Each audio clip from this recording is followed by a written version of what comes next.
Good morning, class 4 children. How are you all? I think you're all fine and you're doing your level best. Now, yesterday I have given you the notes of chapter The Blind Man and the Elephant,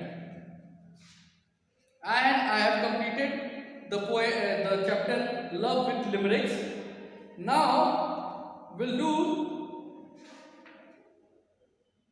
the place where land ends, that is also being completed. Okay children, today we'll start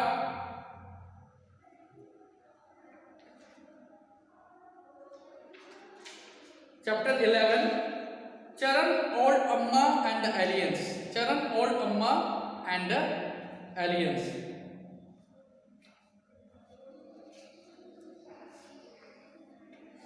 See children, let's begin. What do you think this is? Discuss. Have you ever heard of aliens? What do you think they look like? Discuss with your classmate. Children, here we are going to study about aliens. Okay children, what do you think that what is an alien? What do you think that what are these aliens? Can any guess? But aliens are the inhabitants of other planets. They originally don't belong to this earth, they belong to other planet. Charan lived in a small town. Charan lived in a small town. One night he could not sleep. One night he could not sleep. For the past few days, he had been reading about the UFOs and wondering if they were real. For the past few days, he had been learning about the UFOs and wondering if they were real. So he came out and walked up and down in his garden. His cousin Robin joined him there. And there, his cousin Robin joined him there. What are you doing? What are you doing here? Asked Robin. I was thinking if aliens and UFOs really exist. Now he was thinking that if aliens and UFOs really exist, replied a confused Charan. But a UFO means flying saucer of unidentified flying object. UFO, UFO stands for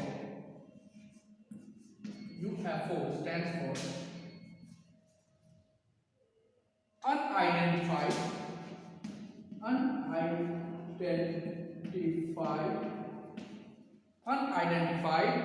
flying object.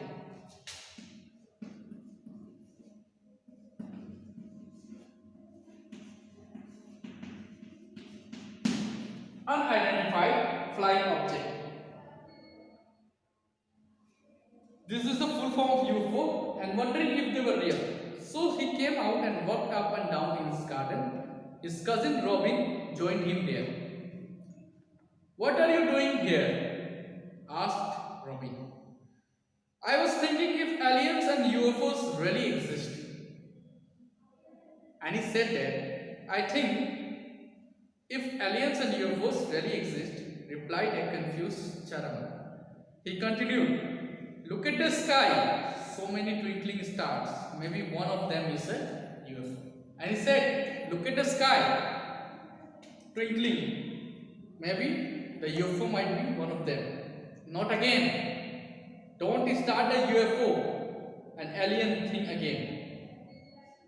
You have been reading about them a little too much. Come, let's go inside and sleep. We have a history test tomorrow. We have a history test tomorrow, said Robin. Charan looked up at this dark sky. Now, Charan looked up at the dark sky. To him, the bright stars were like diamonds. Decked on black velvet, spread out like a canopy over the sleeping earth. He wondered about the mysteries hidden within the canopy. Beta, canopy means something that hangs over a cover, an area. Suddenly there appeared amongst the shimmering stars a large bright light. It was a strange light, bluish green. It seemed to be coming closer and closer. It was moving fast. As it came closer, the boys saw that it was a dome-shaped circular object. What did the boys saw? The boys saw that it was a dome-shaped circular object which had light shining out through its windows, robin froze. As it came closer, Charan dragged Robin and hid behind a tree in the garden. And he hid behind a tree in the garden. It's a UFO, whispered Charan. And Charan whispered that it's a UFO. Oh, squeaked Robin. He couldn't speak. He was shocked. And he couldn't speak. He was shocked. The strange looking object landed in the field outside Charan's garden. The strange looking object landed in the field outside Charan's garden. Now he saw that it was a huge machine. Now what did he saw? He saw that it was a huge machine. From one part of it, a door opened and strange looking creatures came out of it. They had the body of human beings, but they were very skinny. Their heads were like eggs with a tuft of frizzy hair in the middle. It stood straight up as tough. It was tied to a stick. In place of their eyes, there were two orbs with a strange glowing red light. Okay children, for today only this much. Tomorrow we'll read the next paragraph. Till then, have a nice day. Jai Hind. Bye.